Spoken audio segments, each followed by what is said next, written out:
An explosive encounter, when meeting my daughter's in-laws, my daughter's fiancé, introduced me as a nobody. But when his father looked at me, he turned pale and said to his son, "Do you want to go to jail?" My daughter's fiancé was speechless with shock. Betrayal and justice collide. One truth will ruin the evening, the wedding, and someone's future. Before we continue, please subscribe to the channel and write in the comments what time it is where you are now. "Dad, I'm getting married." The Chicago Tribune slipped from my hands, landing with a soft thud on the hardwood floor beside my leather armchair. Lydia stood near the fireplace, her fingers twisting something that caught the lamplight, a diamond ring I'd never seen before. "To whom?" I managed, my voice steadier than I felt. "I don't even know this guy." She shifted her weight, the ring spinning around her finger like a nervous habit already formed. "His name's Brian. Brian Harper. And yes, you're right. You don't know him yet." Yet, as if that made the situation better, rather than infinitely worse. I folded the newspaper with deliberate precision, buying myself a moment to process. Lydia wore her navy business suit, the one she saved for important client meetings. She'd planned this conversation, chosen her armor carefully. "How long have you two been together?" I asked, though something in her fidgeting already suggested an answer I wouldn't like. 2 weeks. The words tumbled out quickly, defensively. "But Dad, it's real love. I know how that sounds, but—" 2 weeks? I stood up, my reading glasses sliding down my nose. "Lydia, people don't get engaged after 2 weeks. They barely know each other's middle names after 2 weeks." She stepped closer to the fireplace, her hand gripping the mantelpiece. Family photos stared down at us. Lydia's graduation, camping trips, birthdays. Moments that had taken decades to build, now apparently outweighed by 14 days with a stranger. "You always do this," she said, her voice rising. "You analyze everything like it's a court case. Not everything needs to be cross-examined, Dad." "When my daughter announces she's marrying someone I've never met, yes, it does." The ring caught the light again as she gestured emphatically. Round cut, maybe 2 carats, set in white gold. Expensive. Too expensive for someone she'd known for 2 weeks, unless he was either wealthy or reckless with money. "Brian makes me happy," she continued. "Happier than I've been in years. Isn't that enough?" "Happy is good. Marriage is permanent." She laughed, but there was no humor in it. "Nothing's permanent anymore, Dad. You of all people should know that." The reference stung. My divorce from her mother 8 years ago. Fair point. Poorly timed. "That's exactly why you shouldn't rush into." "Into what? Love? A chance at something real?" She grabbed her purse from the side table, a clear signal she was preparing to leave. "You want to control every aspect of my life, just like you controlled every case that crossed your desk. I want to protect you. From what? From being happy?" The silence stretched between us, filled only by the soft ticking of the grandfather clock in the corner. Through the slightly open windows, I could hear the distant hum of evening traffic, neighbors returning home from their predictable lives. Lydia's shoulders sagged slightly. "Look, I didn't come here to fight. I came to share good news and ask if you'd like to meet him." "Of course I want to meet him." The prosecutor in me added silently, "I want to know everything about him." "Good." She adjusted her purse strap, then twisted the ring again. "We could have dinner, somewhere nice. Tomorrow's too soon, but maybe Monday?" Monday gave me the weekend to think, to prepare questions. Where were you thinking? The Capitol Grill? Downtown? 7 o'clock? An expensive choice. Either she was trying to impress me, or he was the type who expected expensive restaurants. "I'll make the reservation," I said. She nodded, some of the tension leaving her posture. "You'll like him, Dad. He's confident, successful, ambitious." Confident, successful, ambitious, and engaged to my daughter after 2 weeks. In my experience, men who moved that fast were usually running from something or towards something that couldn't wait. "I'm sure I will," I lied smoothly. She moved toward the front door, her heels clicking against the hardwood. "Brian's excited to meet you, too. He's heard so much about you." That stopped me cold. "What exactly has he heard?" "Just that you're my dad, that you're retired now, enjoying the quiet life." She paused at the door, her hand on the brass handle. "I didn't mention what you used to do. Figured that could come up naturally." Smart girl. She knew as well as I did that former state prosecutor changed how people acted around me.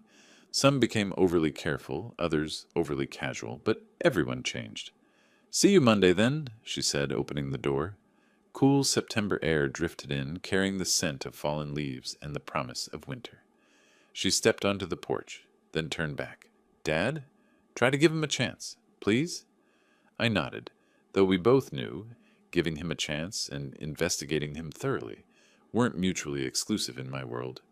The door closed with a soft click, leaving me alone with my thoughts and a very expensive dinner reservation to make.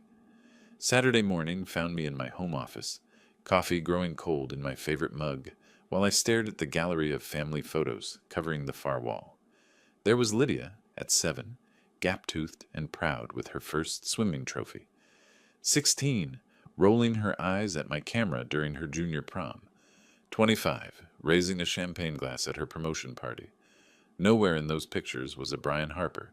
I'd spent a restless night turning over our conversation, analyzing her words like evidence in a case file. 2 weeks. The timeline bothered me more than I'd admitted. In my 30 years as a prosecutor, I'd learned to trust my instincts about people who moved too fast.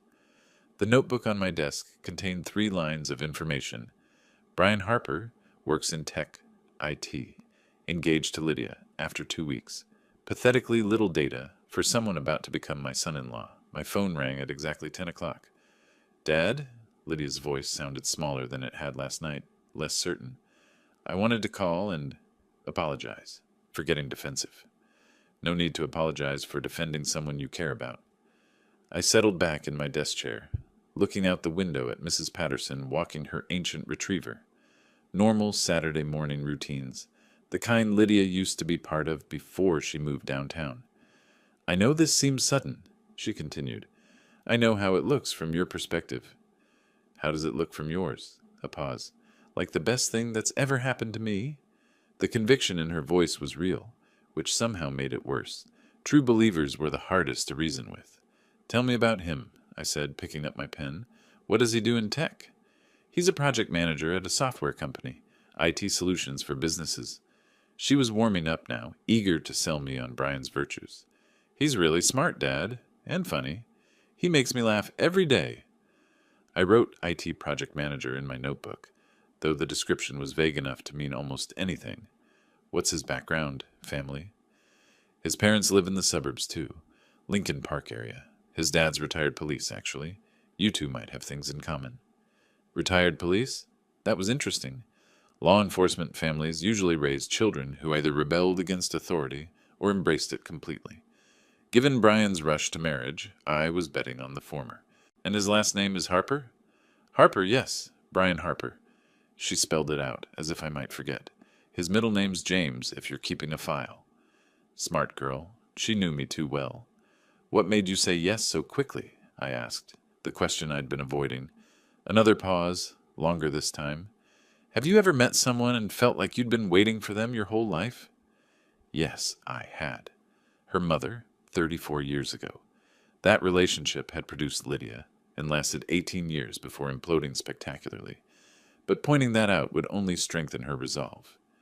"I have," I said instead. "Then you understand. Brian and I just fit together, like puzzle pieces." I looked at the photo of her college graduation again, remembering her speech about taking time to find herself, about not settling for anything less than perfect. That cautious young woman seemed very different from the one planning to marry a stranger.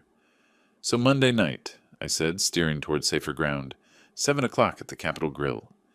"He's really looking forward to it. He wants to make a good impression." "I'm sure he does. Dad, be nice." "I'm always nice." She laughed, and for a moment she sounded like the old Lydia. "You're always polite. That's not the same thing." "Fair point. Prosecutorial politeness could be more cutting than outright hostility." "I'll be on my best behavior," I promised. "Thank you. And Dad, don't Google him beforehand. Give him a chance to introduce himself properly." The request surprised me. "Why would you think I'd—" "Because I know you. Because you probably already have a notebook with his name in it." I looked down at the open notebook on my desk and felt a familiar stab of pride. My daughter knew me well. "I'll see you Monday," I said, neither confirming nor denying her accusation. After hanging up, I dialed the Capitol Grill's reservation line. The hostess confirmed our table for 3 at 7 o'clock, noting my preference for a quiet spot away from the main dining room traffic. Brian Harper. The name rolled around in my mind as I made my notes. Something about it seemed familiar, though I couldn't place where I might have encountered it. Probably nothing. Harper was a common enough surname, and in 30 years of prosecuting cases, I dealt with thousands of names. Still, the feeling nagged at me as I closed the notebook and headed downstairs to make a proper breakfast. 2 days until I met the man who wanted to marry my daughter. 2 days to prepare the right questions. The Capitol Grill buzzed with Monday evening energy, business dinners, client meetings, the soft clink of expensive glassware. I'd arrived 15 minutes early, claiming a corner table with a clear view of the entrance. Old habits from the courthouse. Always control your environment when possible. At 7:10, Lydia appeared in the doorway wearing a black dress I hadn't seen before, her arm linked through that of a tall man in a charcoal suit. Even from across the room, I could see the confidence in his stride, the way he surveyed the restaurant like he owned it. Brian Harper. And the moment I saw his face, something clicked, a nagging sense of recognition I couldn't quite place. Somewhere, sometime, I'd seen those sharp features before. "Sorry we're late," Lydia said as they approached the table. "Traffic was murder." "No problem at all." I stood, extending my hand to Brian. "Mr. Harper, pleasure to meet you." His handshake was firm, almost aggressive. "Mr. Willis, the pleasure's all mine. Lydia's told me so much about you." "All good, I hope." "Oh, definitely." His smile was practiced, the kind I'd seen on defendants trying to charm their way out of trouble. "She says you're enjoying retirement. Must be nice to have all that time on your hands." We settled into our seats, Brian pulling out Lydia's chair with theatrical gallantry.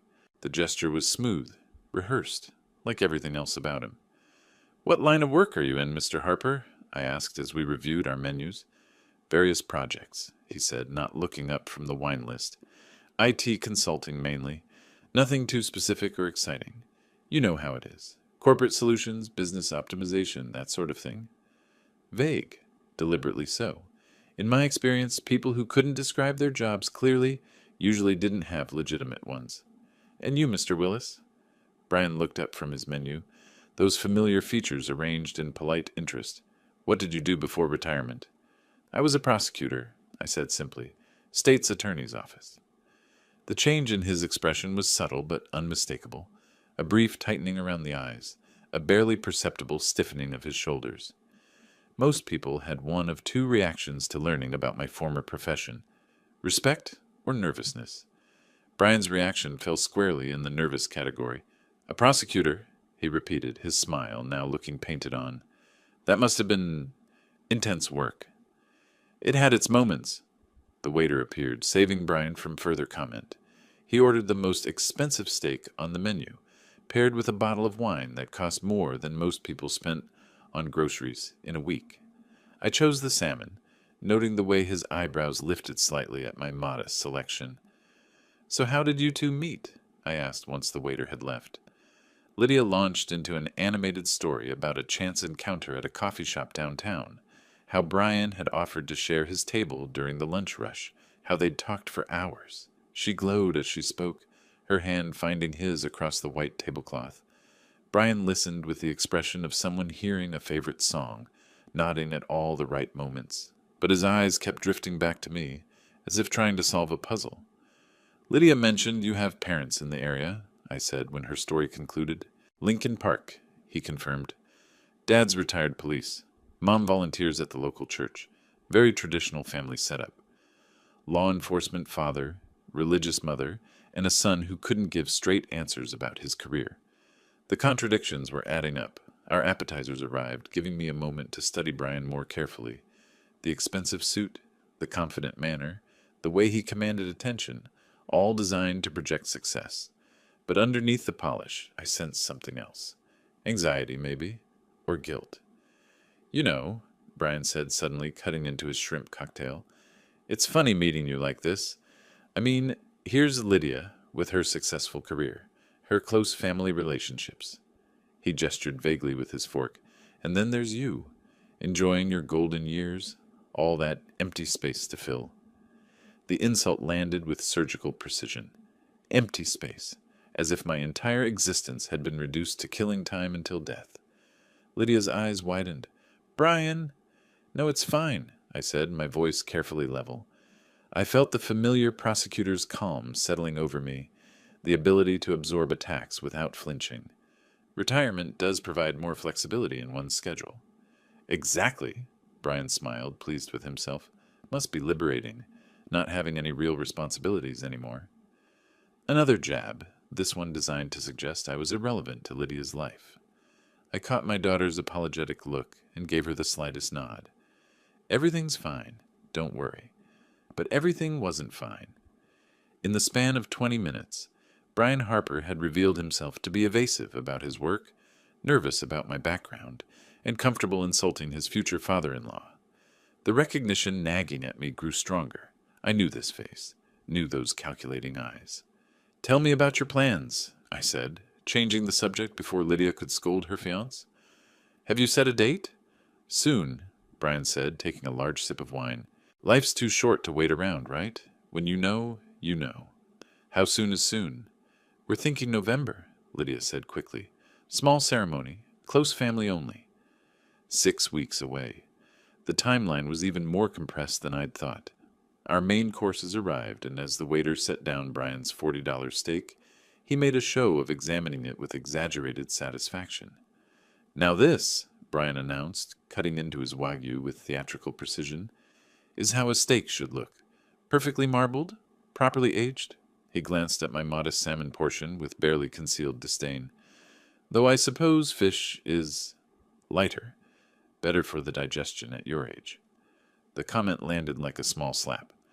I gripped my napkin under the table, feeling the familiar tightness in my jaw that I'd learned to control during 30 years of cross-examinations. "The salmon here is excellent," Lydia said quickly, shooting Brian a warning look that he completely ignored. "Oh, I'm sure it is." Brian waved his fork dismissively. "But there's something about a real piece of meat that just energizes you. Keeps you sharp, you know? Active." He took another bite, chewing with obvious relish. "Of course, that probably matters less when your most strenuous activity is reading the newspaper." I continued cutting my fish with methodical precision, each slice exactly the same thickness. Old prosecutorial habit. When under attack, maintain routine. "Brian," Lydia's voice carried a sharp edge now, "maybe we could talk about something else?" "What?" "We're just having a conversation here." He leaned back in his chair, expansive and loud enough that the couple at the neighboring table glanced over. "I think it's great that your dad's found his, what do you call it, his groove in retirement. Very zen, very accepting of life's natural progression." Natural progression, as if I'd already shuffled off to some mental pasture. The wine was making Brian bolder. His voice carried across our section of the restaurant, drawing looks from other diners, professional types like myself, people who understood the value of discretion. Brian seemed oblivious to their disapproving glances. "You know what I love about this generation?" He gestured broadly with his wineglass. "My generation, I mean. We don't accept limitations. We push boundaries. We innovate." He fixed me with what he probably thought was a friendly smile. "Not like the older generation, always talking about how things used to be, always living in the past." "Dad," Lydia's voice was tight with embarrassment, "maybe we should—" "The past?" Brian interrupted, his laughter too loud for the elegant dining room. "That's where all the wisdom supposedly lives, right? Except the world moved on while you were busy collecting all that wisdom." He took another gulp of wine. "Times are changing, Mr. Willis, and the older generation just can't keep up." The words hung in the air like smoke from a gun. Around us, conversations had grown quieter. Other diners were definitely watching now, sensing the tension at our table. I set down my fork with careful deliberation. "Interesting perspective," I said quietly. But Brian wasn't finished. Emboldened by what he mistook for weakness, he pressed on. "Don't get me wrong, I respect experience, but there comes a time when you have to step aside and let the people who actually understand the modern world take charge." He gestured between himself and Lydia. "Let the next generation build something meaningful instead of just existing." Existing. As if my 3 decades of public service, my conviction rate, my reputation, All of it amounted to simply taking up space. Lydia's face had gone pale. "Brian, stop." "Stop what? I'm just being honest." He laughed again, that braying sound that seemed designed to broadcast his dominance to the entire restaurant. "Honesty's refreshing, don't you think, Mr. Willis? Better than pretending everything's fine when really you're just marking time until—" "Enough." The single word cut through his monologue like a blade. Brian's mouth snapped shut, something in my tone finally penetrating his wine-fueled arrogance. The restaurant seemed to hold its breath. Even the ambient noise of silverware and conversation had dimmed, as if the other patrons sensed that something significant had just shifted at our table. I folded my napkin with the same methodical precision I'd used to organize case files, placed it beside my plate, and looked directly at Brian Harper, really looked at him, with the full weight of every courtroom victory, every conviction, every criminal I'd put away. "Lydia," I said, my voice calm but carrying an authority that made Brian's eyes widen slightly. "Would you mind stepping outside with me for a moment?" Brian blinked, confusion replacing the smug confidence that had dominated his features moments before. "Outside? But we haven't finished?" "The grown-ups need to talk," I said, still looking at Lydia. The insult was deliberate, precise, delivered with the same surgical accuracy Brian had been using on me all evening. His face flushed red, but for once he seemed at a loss for words. Lydia's hands trembled slightly as she placed her napkin on the table. "Dad, I don't think—" "Please." Something in my tone made her nod. We stood together, leaving Brian sitting alone at the table with his expensive steak growing cold, and the eyes of nearby diners still fixed on our drama. The walk through the restaurant felt endless, past tables of professionals who pretended not to stare, past waiters who stepped aside with knowing looks, past the hostess who smiled tightly as we approached the door. The cool September evening air hit us like a physical relief after the suffocating tension inside. The parking lot was dimly lit, shadows stretching between expensive cars. Downtown Chicago hummed around us, distant traffic, the occasional siren, the ordinary sounds of a Monday night in the city. We stopped between a BMW and a Mercedes, far enough from the restaurant entrance to speak freely. "What was that?" Lydia's voice shook with anger and embarrassment. "What just happened in there?" "That was your fiancé? Showing his true colors?" "His true colors." She wheeled to face me, her heels clicking on the asphalt. "You mean being nervous about meeting my father for the first time? You mean trying to make conversation and maybe having a little too much wine?" "Lydia, that man just spent 20 minutes insulting me to my face. He was trying to be friendly. You're the one who sat there like a judge, analyzing every word he said." The comparison stung because it was partially true, but 30 years of reading people, of sorting truth from lies, of protecting the innocent from predators, that didn't just switch off because I'd traded my prosecutor's badge for a retirement watch. "I don't like him," I said simply. "You don't like him?" Lydia's laugh was sharp, bitter. "You've decided you don't like the man I'm going to marry after one dinner? After watching him disrespect you, disrespect me, and lie about everything from his job to his intentions." "Lie about what? What lies, Dad?" "IT Consulting, various projects." "Lydia, the man can't give a straight answer about what he does for work." "Not everyone needs to interrogate people for a living." The words hit harder than any of Brian's insults. I felt something crack inside my chest, the careful distance I'd been maintaining suddenly collapsing. "Is that what you think I did? Interrogate people?" "Didn't you?" Tears were forming in her eyes now, but her voice remained steady. "Isn't that exactly what you're doing right now? Putting my boyfriend on trial because he doesn't measure up to your standards?" "Your fiancé? And my standards include basic respect and honesty. Your standards include control." The tears were flowing now, but her anger blazed brighter. "You can't stand that I'm independent. You can't stand that I made a choice without consulting you first." "This isn't about independence? Then what is it about? Really?" She stepped closer, her voice dropping to a fierce whisper. "Because from where I'm standing, it looks like you can't handle the fact that your little girl grew up and doesn't need Daddy's permission anymore." The parking lot fell silent except for our breathing and the distant sound of traffic. A light rain had started, misting the street lights and creating halos around the few cars still moving through downtown. I love him, Dad. Her voice cracked on the words. For the first time in my life, I found someone who makes me feel complete. And instead of being happy for me, you're trying to tear it apart. Lydia, no. She wiped her eyes with the back of her hand, smearing her carefully applied makeup. I'm 32 years old. I don't need you to protect me from my own decisions, even when those decisions are mistakes. Even then, she fumbled in her purse for her car keys, her hands shaking, especially then. The rain was getting heavier now, droplets catching the light as they fell between us. I watched my daughter, this fierce, brilliant woman I'd raised, preparing to walk away from me for a man who'd spent the evening treating both of us like jokes. Liddy, please, just listen. I'm done listening. She found her keys, clicking the remote until her sedan's lights flashed in response. I'm done with your suspicions and your interrogations and your need to control every aspect of my life. I'm trying to protect you. From what? From being happy? She opened her car door, then turned back to face me one last time. You know what, Dad?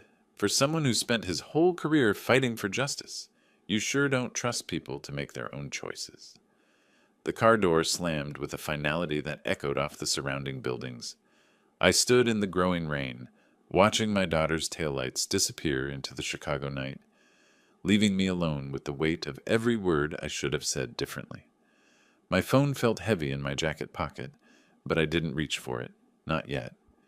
Inside the restaurant, Brian Harper was probably finishing his steak, probably already spinning the story of how Lydia's controlling father had ruined their perfect evening. And maybe, for the first time in my life, the prosecutor had gotten it completely wrong. The coffee maker gurgled to life at 6:30 a.m., 2 hours earlier than my usual routine. I'd given up on sleep around 4 after spending the night replaying every word of our argument, every moment when I could have chosen differently. My reflection in the kitchen window looked older than it had yesterday. Still wearing the wrinkled dress shirt from dinner, I resembled exactly what Brian Harper had accused me of being, a tired old man living in the past. The first cup of coffee burned my tongue. I barely noticed. By 8 o'clock, I was pacing circuits through my house, phone in hand, thumb hovering over Lydia's contact. The family photos lining the hallway seemed to mock me. Lydia at 5, gap-toothed and trusting. Lydia at 16, rolling her eyes, but still letting me drive her to prom. Lydia at 25, hugging me at her college graduation. When had I become the enemy in her story? The phone rang 4 times before going to voicemail. Her voice, bright and professional. You've reached Lydia Willis. Please leave a message and I'll get back to you as soon as possible. I hung up without speaking. 10 minutes later, I tried again. Same result. This time I forced myself to leave a message. Lydia, it's Dad. Please call me back. The words sounded hollow, inadequate. 30 years of courtroom eloquence, reduced to a stammered apology on an answering machine. I moved to my office, settling into the chair where I'd spent countless hours preparing cases, cross-examining witnesses in my mind, building arguments that could determine the course of someone's life. Now I couldn't even construct a simple apology to my own daughter. The morning news droned from the television, but I wasn't watching. Instead, I stared at my phone, willing it to ring. When it didn't, I dialed her number again. Liddy, I'm sorry. I worry about you. Please forgive me. The second voicemail felt even more pathetic than the first. By noon, I'd called 6 times. The progression of my messages documented a steady deterioration from controlled concern to barely contained desperation. I know you're angry, and you have every right to be. I handled that badly. Lydia, please. I'm not trying to control your life. I'm trying to understand it. Maybe you're right. Maybe I don't trust people to make their own choices. But I trust you. I've always trusted you. Each unanswered call felt like a small death. I found myself checking my phone every few minutes, making sure the volume was turned up, that I hadn't missed her return call through some technological failure. The afternoon stretched endlessly. I made lunch but couldn't eat it. Started reading a book but couldn't focus on the words. Tried watching television but found myself staring at my phone instead of the screen. At 4 o'clock, I began composing text messages I couldn't bring myself to send. Lydia, I'm sorry about last night. Delete. Please call me when you get a chance. Delete. I love you. Delete. The cursor blinked at me accusingly from the empty message field. By 6 p.m., the silence had become unbearable. I called one more time, knowing she wouldn't answer, knowing I was probably making everything worse. I love you, sweetheart. Whatever you decide, I'll support you. Just talk to me. The words came out broken, desperate. An old man pleading with his daughter's voicemail, reduced to begging for scraps of attention. I set the phone on my desk and stared out the window. The September sunset painted my yard in shades of gold and amber, the same colors that had filled Lydia's hair when she was small, and would run to greet me at the front door every evening after work. Now she wouldn't even return my calls. The phone stayed silent through dinner, through the evening news, through my half-hearted attempt to read case files that no longer mattered. By 9 o'clock, I was sitting in darkness, the phone charging on my nightstand, its screen black and unforgiving. Maybe Brian Harper had been right, after all. Maybe I was just empty space, a relic from an earlier time when fathers were allowed to protect their daughters from obvious mistakes. Or maybe, for the first time in my professional life, I'd cross-examined the wrong person. Tomorrow, I told myself, staring at the ceiling. Tomorrow she'll call back. But even as I thought it, I could hear the lie in those words. Lydia Willis had her mother's stubbornness and her father's pride. She wouldn't call back tomorrow, or the day after, or the day after that. I'd won my last case 30 years ago. This one, the only one that truly mattered, I'd lost before it ever began. 3 weeks into October, I'd perfected the art of invisible surveillance. Parked across from Brian's townhouse in Lincoln Park, engine running for warmth, I watched my daughter's morning routine through condensation-fogged windows. 7:45 a.m. Always the same. Lydia emerged in her navy coat, coffee cup in hand, briefcase slung over her shoulder. She never looked toward my car. The first week after our fight, I'd been obvious about my attempts. Phone calls every few hours, flowers delivered to Brian's address, awkward visits where I'd ring the doorbell and wait on his expensive front steps. Brian had put a stop to that quickly enough. "Get lost, old man," he'd shouted from his doorway on a Tuesday morning, still in pajamas, his voice carrying across the gentrified neighborhood. "You're not welcome here." The neighbors had watched from their windows, coffee cups paused halfway to their lips, as I retreated to my sedan with as much dignity as I could manage. Mrs. Patterson's retriever would have shown more backbone. October had arrived with its usual Chicago bluntness, cold mornings that turned your breath visible, leaves turning the color of old photographs. I'd spent most of it learning the geography of my daughter's new life, the coffee shop where she stopped on Wednesdays, the dry cleaner she used, the grocery store where we'd had our most painful encounter. Whole Foods on a Saturday afternoon, 2 weeks into my campaign of careful observation. I'd been selecting apples when I spotted her in the organic section, comparing prices on bell peppers with the focused attention she'd inherited from me. For a moment, watching her serious expression, I forgot we weren't speaking. "Liddy?" She looked up, and for an instant her face brightened with automatic recognition. Then reality crashed back. The smile died, her shoulders tensed, and she abandoned her shopping cart right there between the kale and the spinach. I followed her retreat through the store, past startled shoppers who probably thought I was some kind of stalker. By the time I reached the parking lot, her sedan was already pulling onto the street, leaving me standing next to a line of shopping carts with my single bag of apples. The security guard had approached me then, polite but firm. "Everything okay, sir?" "Just missed my daughter," I'd said, which was true in more ways than one. Now, watching her disappear into the morning traffic from my surveillance post, I wondered if this was what my professional targets had felt like. Observed, catalogued, reduced to patterns and routines. The irony wasn't lost on me. My phone buzzed with a text from an unknown number. "Stop watching the house or I call the cops." Brian, obviously. I started the car and drove away, but not before noting the time in my small notebook. 7:52 a.m. Lydia's commute took exactly 7 minutes from door to main thoroughfare. The afternoons were harder. Nothing to watch, nowhere to go, no legitimate reason to be in Lincoln Park. I'd taken to driving different routes through the city, past landmarks from Lydia's childhood, the park where I'd taught her to ride a bike, the ice cream shop where we'd celebrated her college acceptance, the courthouse where she'd occasionally met me for lunch during law school. All of it felt archaeological now, remnants of a relationship that might be permanently broken. The worst part was the voicemails, each one shorter than the last, my eloquence failing as the weeks accumulated. "Lydia, it's Dad. Day 14 of this. I'm not giving up. Lydia, I saw Halloween decorations going up in your neighborhood.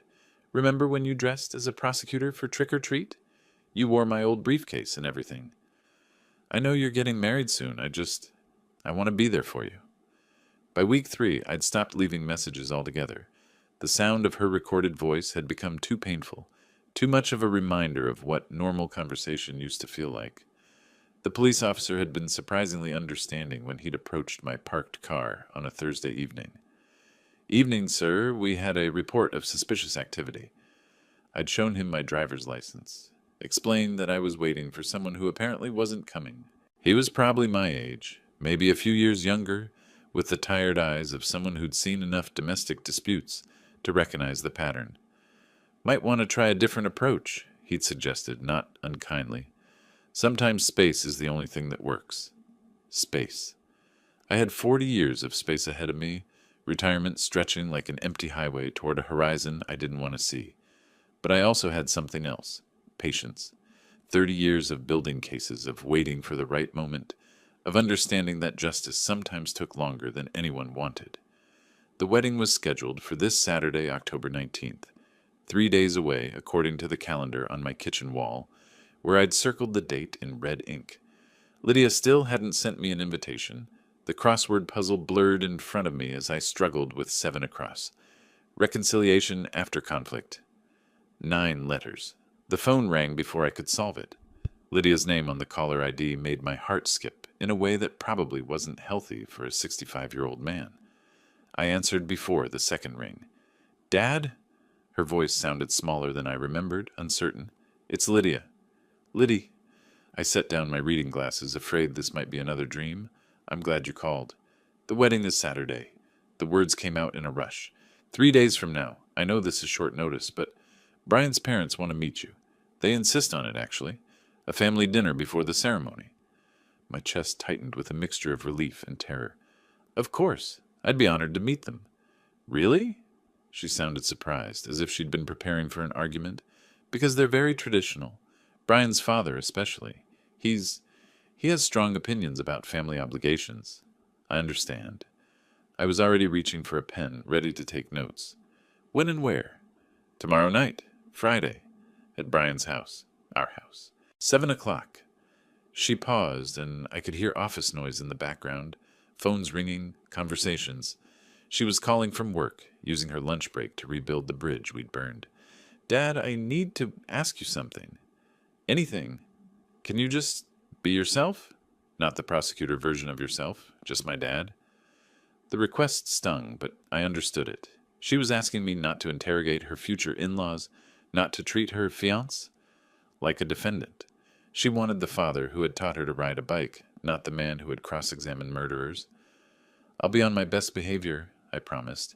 "Thank you." Relief flooded her voice. "And Dad?" "I'm sorry.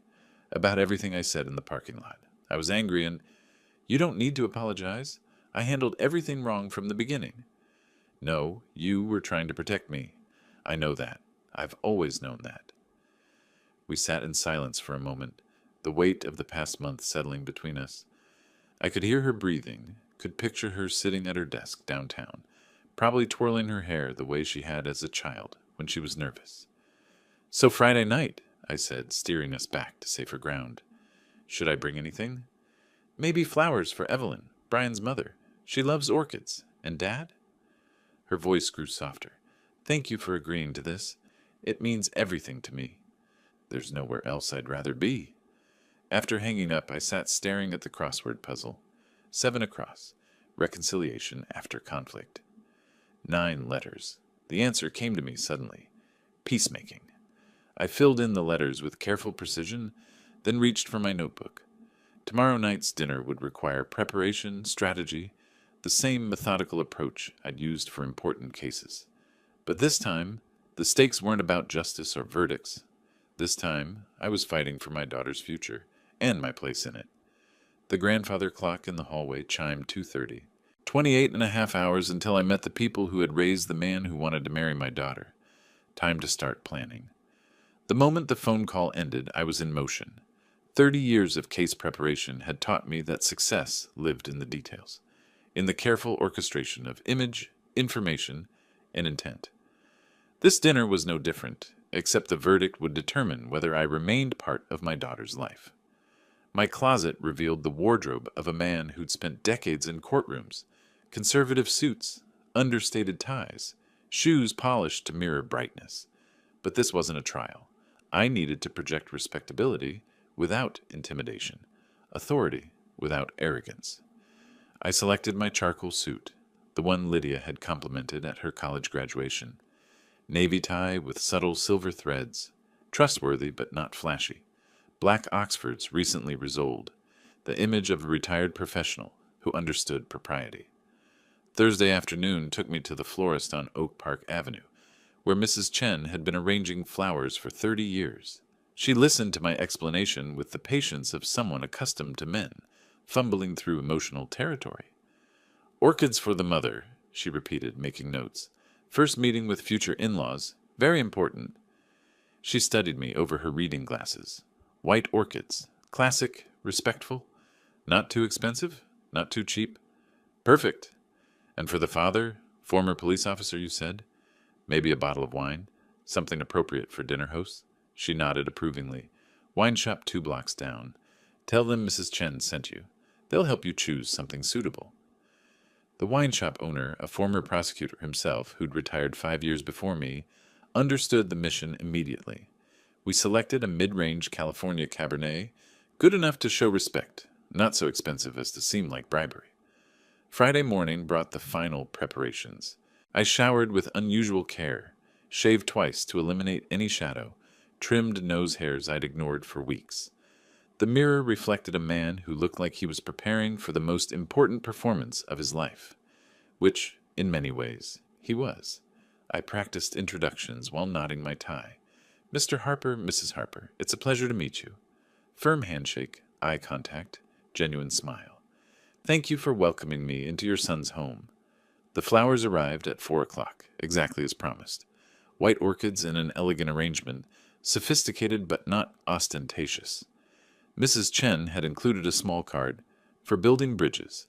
My notebook contained 3 pages of research and strategy. Brian's father, retired Chicago police officer, probably someone who valued directness, hierarchy, results. His mother, traditional values, church volunteer, focused on family stability. Both would be protective of their son, suspicious of the father who'd caused a month-long rift. I couldn't afford another mistake. 6:15 p.m. found me standing in front of my hallway mirror, making final adjustments. The grandfather clock ticked steadily, marking the minutes until a dinner that could restore my relationship with Lydia or destroy it permanently. In my jacket pocket, my phone buzzed with a text from Lydia. Thank you for doing this, Dad. It means everything. I typed back quickly. See you soon, sweetheart. Then I picked up the orchids, collected the wine from my kitchen counter, and walked to my car. The October evening was crisp and clear. Chicago spread out before me in all its autumn glory.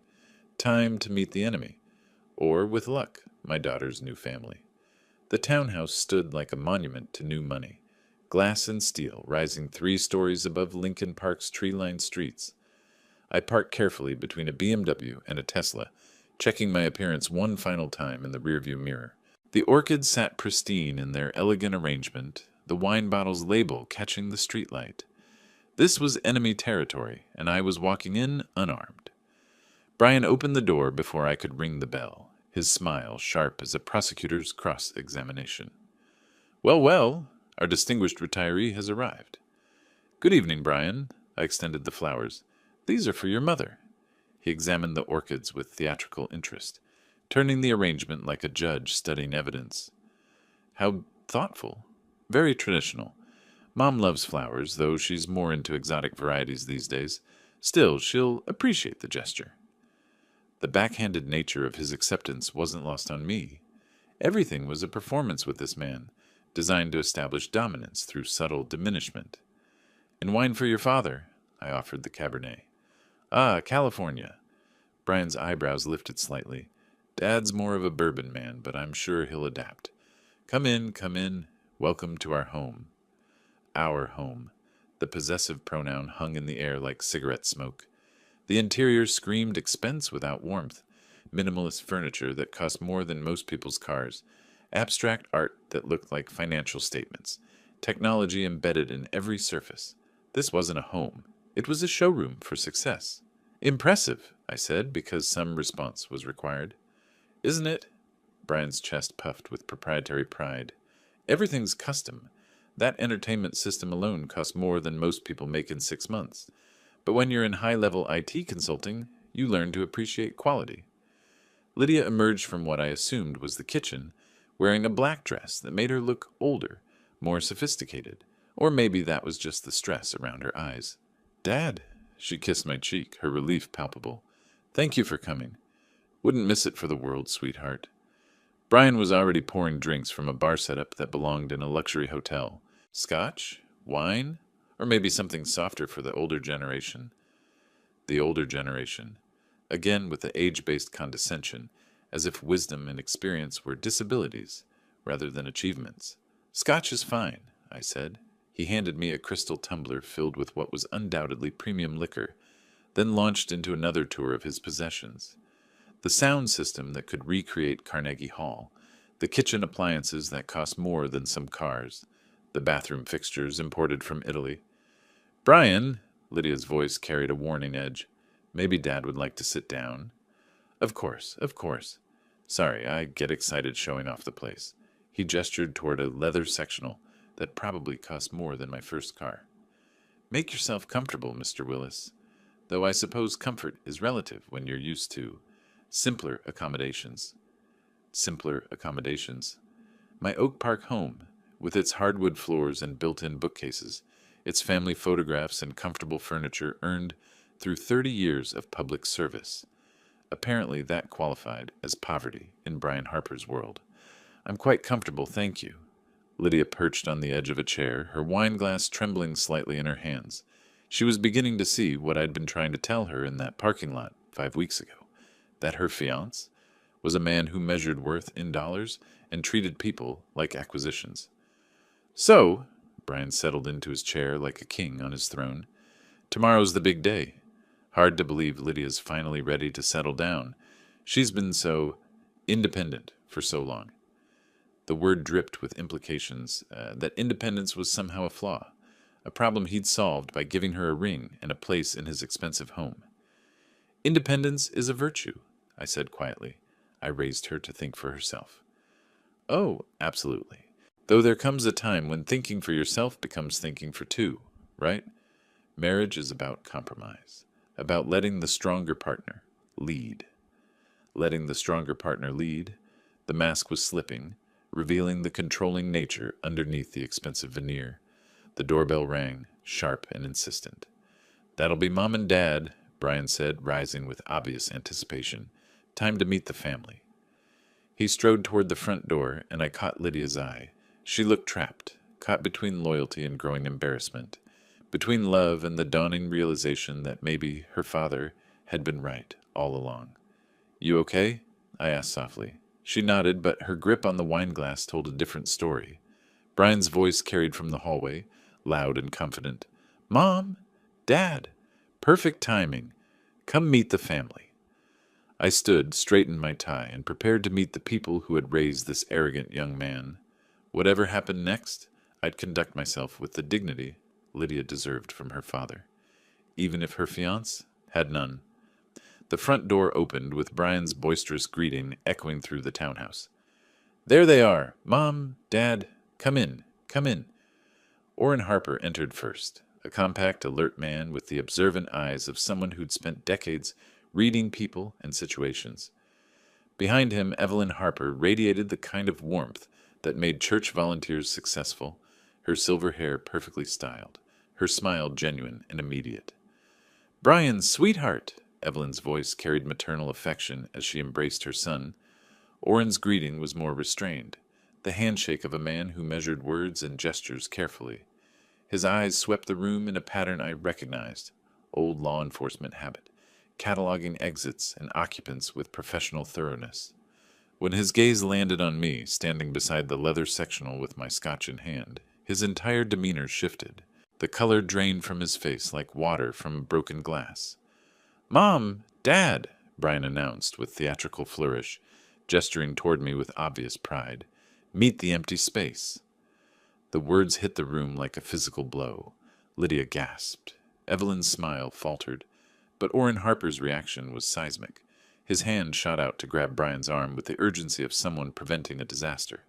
"Brian!" His voice was sharp, commanding. "Kitchen! Now!" "Dad! What? Now!"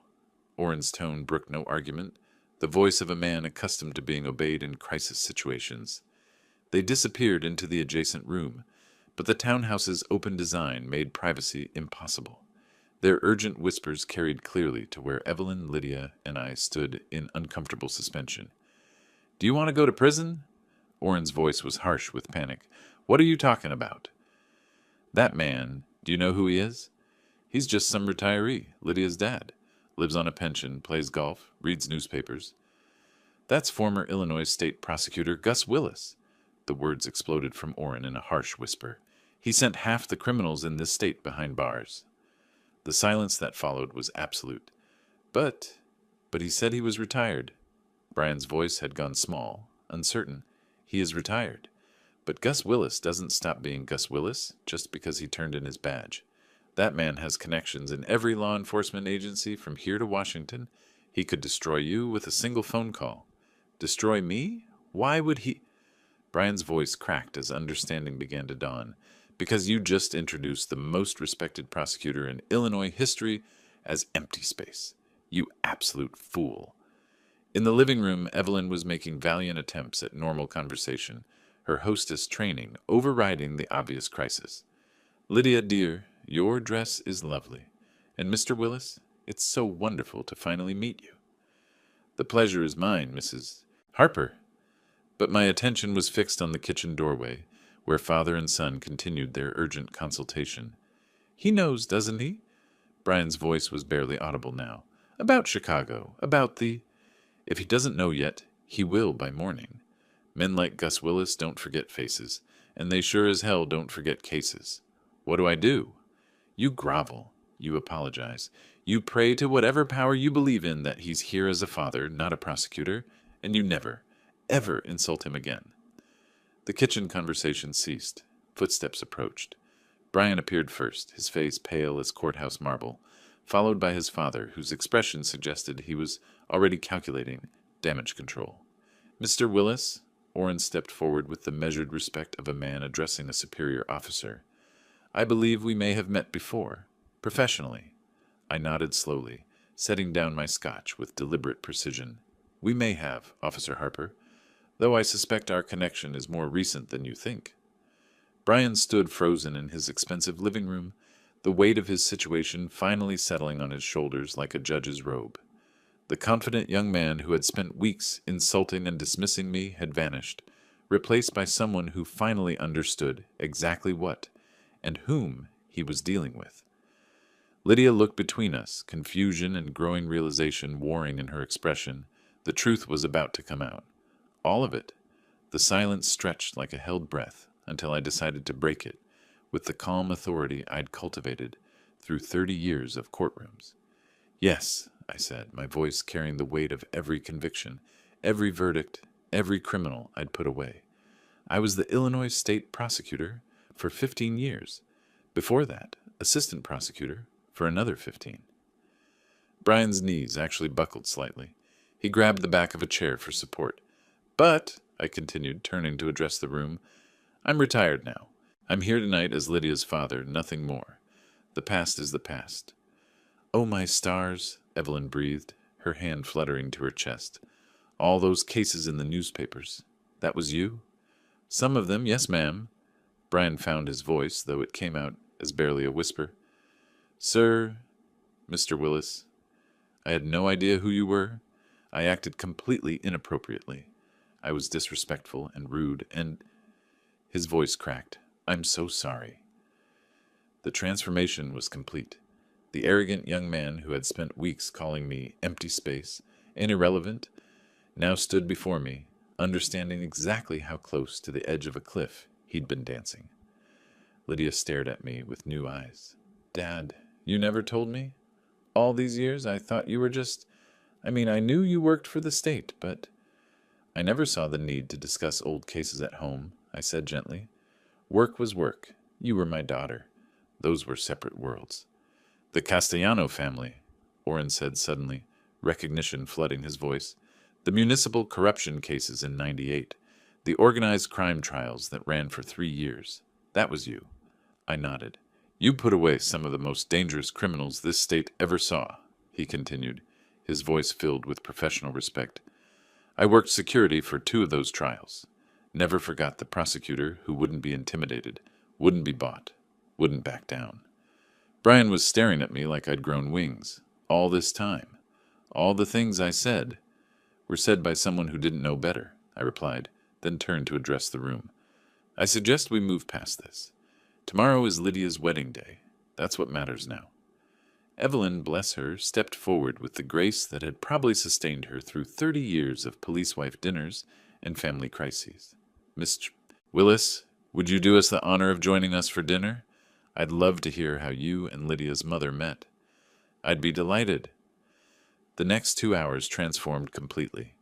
Brian, humbled beyond recognition, asked genuine questions about legal procedure and justice. Orrin shared stories from his patrol days, speaking with the respect one professional shows another. Evelyn regaled us with tales of raising a police officer's son in Chicago, and Lydia watched it all with growing amazement, finally seeing her father not as an overprotective retiree, but as the man who had spent 3 decades fighting for justice. During dessert, Brian stood with visible nervousness. "I'd like to propose a toast," he said, his voice steady but humble. "To Mr. Willis, who taught me tonight that respect isn't given based on what you think you know about someone. It's earned through character, integrity, and the wisdom to understand when you've been wrong." He raised his glass. "To new beginnings, to family, and to the honor of learning from someone who has spent his life making the world safer for all of us." We drank, and in that moment I saw something I hadn't expected. Genuine remorse, real respect, and the possibility that perhaps Brian Harper might actually become worthy of my daughter after all. Later, as we prepared to leave, Lydia pulled me aside. "Dad," she said softly, "I'm sorry. For everything I said in that parking lot. For not trusting your judgment. For not realizing who you really were." "You knew exactly who I was," I replied. "I was your father. That's the only identity that mattered." She hugged me then, and for the first time in 5 weeks, it felt like my daughter was back. As I drove home through the Chicago night, I reflected on justice and its many forms. Sometimes it came through courtrooms and verdicts. Sometimes it came through patience and the simple revelation of truth. Tonight, it had come through both. The wedding was tomorrow. And for the first time since this whole ordeal began, I was looking forward to it. If you like this story, please like this video, subscribe to the channel, and share your impressions of this story in the comments. To listen to the next story, click on the box on the left. Thank you for watching.